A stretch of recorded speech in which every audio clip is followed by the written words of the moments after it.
హల్లెలూయా. మరి మంచిది. ఈ కీర్తన జ్ఞాపకం చేయడానికి ముందుగా ఆ పై వచనాలలో కొన్ని మాటలు రాయబడి ఉన్నాయి కదా. 34వ కీర్తన మొదటి పైన చిన్న చిన్న వచనాలు రాయబడి ఉన్నాయి. కళ్ళు బాగా కనబడేవాడు చక్కగా చదవండి. దావీదు అబీమెలెకు ఎదుట వెర్రివాని వలె ప్రవర్తించి అతని చేత తోలివేయబడిన తరువాత రచించిన కీర్తన.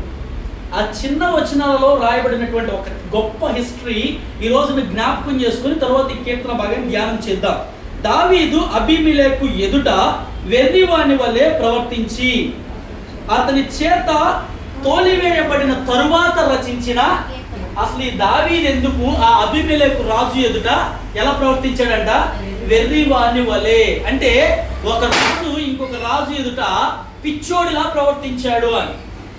ఒక పిచ్చివాడి లాగానో లేకపోతే ఒక చేతగాని వాడనో ఒక బెగ్గర్ లాగా, అంటే మనకి కళ్ళ ముందు చాలా మంది కనిపిస్తూ ఉంటారు రోడ్ సైడ్ ఉన్నటువంటి వారు.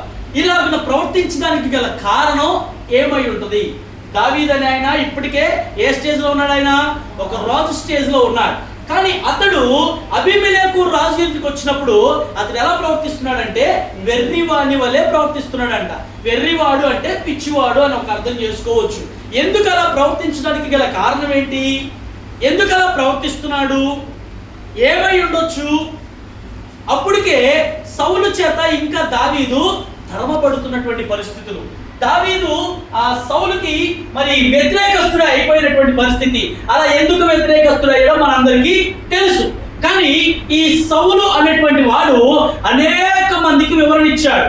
ఆ దావీదు అనేవాడు కనిపిస్తే మీరు పట్టుకోండి, నా ఎదుటికి నాకు అప్పగించండి, అతన్ని ఎలాగైనా నేను సంహరించాలి అనేటువంటి ఒక ఆలోచనలు కలిగినటువంటి వాడు సౌలు. అయితే ఎప్పుడైతే అబీమెలెకుకు దావీదు కనుక కనబడితే చంపేస్తాడు అనే విషయం తెలుసుకున్నాడో అప్పుడు దావీదు అతని ఎదుట ఇలా ప్రవర్తిస్తున్నాడంట.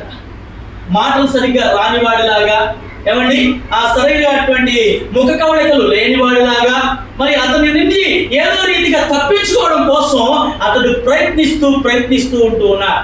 ఏదేమైనా కానీ అతని ప్రయత్నం వృధా కాలేదు, అతని ప్రయత్నం వ్యర్థము కాలేదు. దావీదు వెర్రివాని వలె ప్రవర్తించడం వలన అబీమెలెకు ఆ దావీదును గుర్తుపట్టలేదు.